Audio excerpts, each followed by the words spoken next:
Don't be lasagna.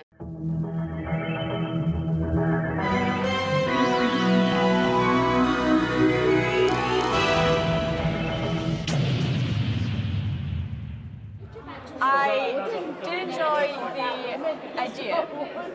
I thought it was a very good idea. But last night's episode, Into the Dalek, was very refreshing, I felt. It was quite schizophrenic, really. I loved all the stuff outside the Dalek because they actually killed people.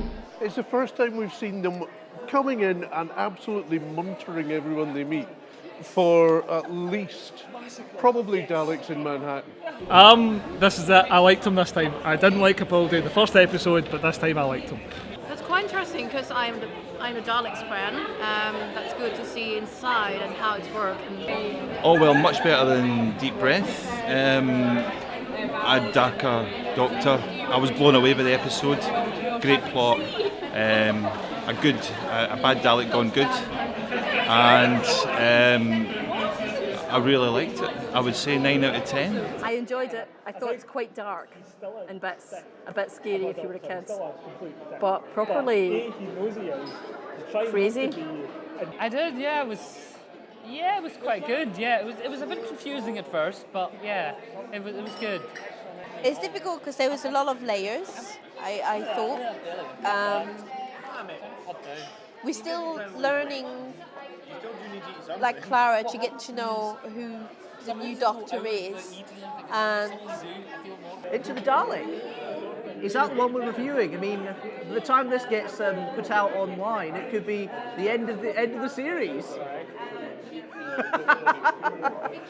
I really enjoyed it. I felt a bit weird though because I didn't really feel like it's there yet. I don't feel like we've really got to where Doctor Who is going to be from now on. I feel more bizarre than I did at the start of Matt Smith. We like it. We want more. I really thought it was enjoyable until I watched the behind the scenes thing and they claimed the first time Daleks flew was in 2005. I thought it was a really refreshing approach to the whole Dalek story. We've seen the Dalek in many, many forms, and it was nice to actually literally get inside the mind of a Dalek. I really enjoyed it. I think the pace was definitely better than Deep Breath. I loved Deep Breath, and I think it was good to actually extend that to slightly longer to really introduce the Doctor. But this one was just straight to the point. Let's get on. Last night I thought it was fantastic. I loved all the little nods that we had to previous stories as well. Little nods here, especially the previous Dalek story, and especially there's one that came in, the Invisible Enemy. They were all shrunk into little bits, and they had to go inside another living creature. That was quite fantastic. So. Yes, I'm firmly undecided. I think on balance I probably liked it. Sorry, we are talking about last night, aren't we? Yeah. Yes. You were excellent. I enjoyed the thought of the episode. I liked the imagery of being inside the Dalek. I did not so much like the lacking of any sense, especially in the end, where there just happens to be a button to turn the memory on, where there's no reason why there should be a physical button there. I thought that it was nice to see Daleks that were scary and not 7 million of them on screen at one time. It was nice to see more character development. I really enjoyed seeing all the Coal Hill School bits and pieces. Although this episode definitely failed the Bechdel test. I wasn't quite so keen on the stuff inside. I didn't hate it, but it just felt a bit... Hello, Robert. It just felt a bit... this bit of the Dalek does this bit of the Dalek does that. And it was a bit exposition heavy because they were just going around pointing at things and saying, ooh. He's kind of the same person. He's still a dick. But A, he knows he's been a dick, and B, people are calling him on it, and he's trying not to be, so that's a good thing. Whereas before he was just an arse. Well, let's be honest, that bit where he said, the guy's the top layer of muck if you want to say a few words. But the fact was someone then said, that's not okay. You cannot say things like that. That's shocking. So that was good. Plus it was quite funny. He was quite amusing. So I'm glad. He was a good... Yes, he's a doctor, okay. I admit it. Thanks, David. The idea that the Dalek can be good, it's quite intriguing. But at the end, that when Rusty said, I am not a good Dalek, you are a good Dalek, that's really... I don't know, the Doctor is menace enough to be a Dalek, cruel enough to be a Dalek, or he'll be a good warrior.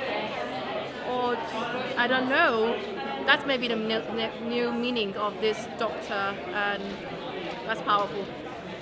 It was good to see the Doctor sacrifice that soldier. I know he's a bit of a gimp,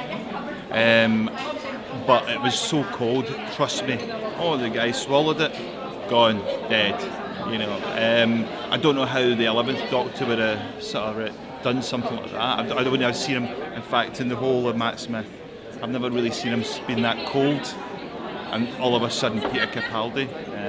So yeah, that was a bit of a shocker. It was the funniest episode I've seen in ages. And that's pretty much about it. That is it. And Don't Be Lasagna is the best thing I've ever heard in my life. It was kind of odd, but in a good way. And I think there's like a whole thing. It all seems to be like he's going back to previous stories. Like last week they went back to Girl in the Fireplace. There's a fourth Doctor story where the Doctor gets miniaturised with Leela. It all seems a bit going back in time, reliving his past. That's nice. I think there's something going on there. The idea of a Dalek being good was just really confusing, but it was interesting as well. And the fact that Peter Capaldi's probably going to get better all the time. So I think he's still kind of discovering who he is himself. So you're following that, and it's like really confusing. So because the surroundings are always changing. There's always different entourage. Like in the first episode, we had Vastra.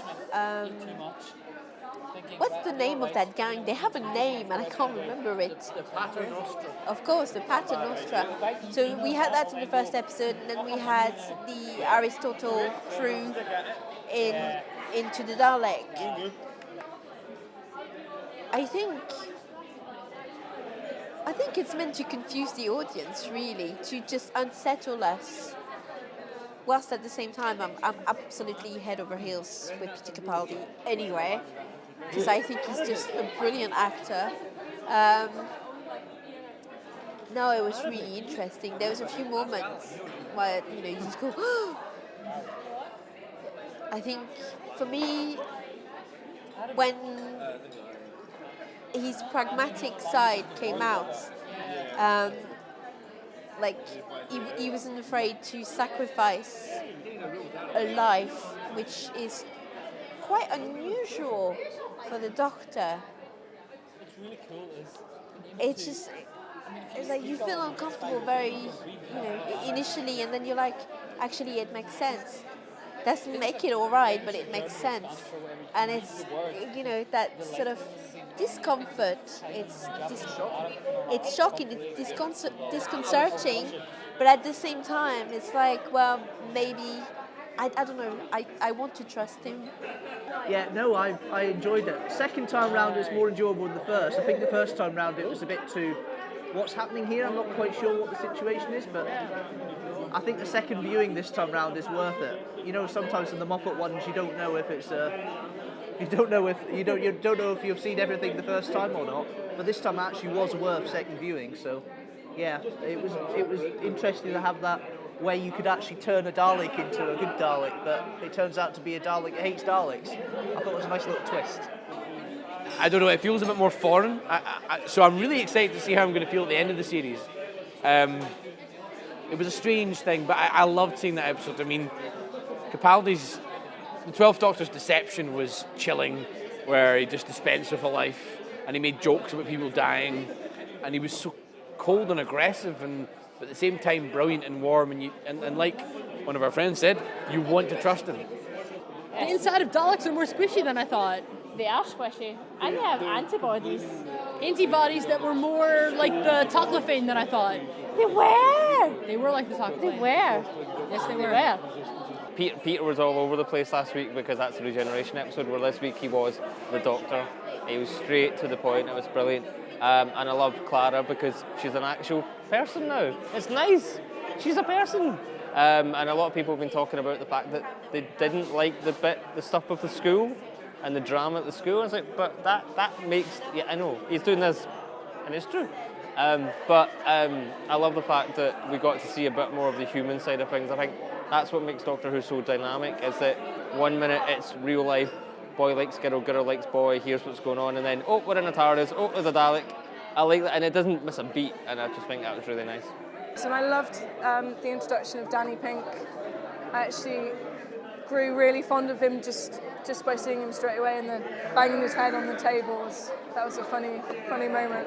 But it was really good. It was lots of explosions, lots of quick dialogue, and the slap that everybody felt. Which he deserved that. He deserved that slap, the Doctor. I think we've all been wanting to slap him quite early on. Maybe there's more to come. Danny Pink, he's quite mysterious. He's obviously got some sort of past that's obviously going to be explored in future episodes down the line. But yeah, I thought he was a really interesting character. The episode yesterday, okay, I am so firmly undecided, I really don't know. I'll tell you why. I love bits. I like the way it was shaped. I just can't help feeling I've been there all before. Like Power of the Daleks, which admittedly I've only ever seen little bits of because there's only little bits of. But you know, the human factor and all that sort of stuff. Then there was 2005, wasn't it? Dalek. And it just felt like, I mean, if I'd not seen anything else of Daleks, I would have. It's been the best Dalek episode since probably Parting of the Ways, I think, since the Tennant stuff. So in that respect, it's actually been pretty good. Although there's been superficial bits that I really like. I like Daleks in space with Spitfires. But to be honest, that wasn't a great story. And I think I'm having the same problem with this. All the bits were there and they were all quite nice. And I just kept feeling like deja vu. Have you ever had deja vu? It was very Henry Van Statten. Sorry. Have you ever had deja vu? So, go on. It was very... It's like an episode of 2005 with Christopher Eccleston and Henry Van Statten and the bit of that guy Adam. Yeah. One Richie mentioned 30 seconds ago. Yeah. Have you ever had deja vu?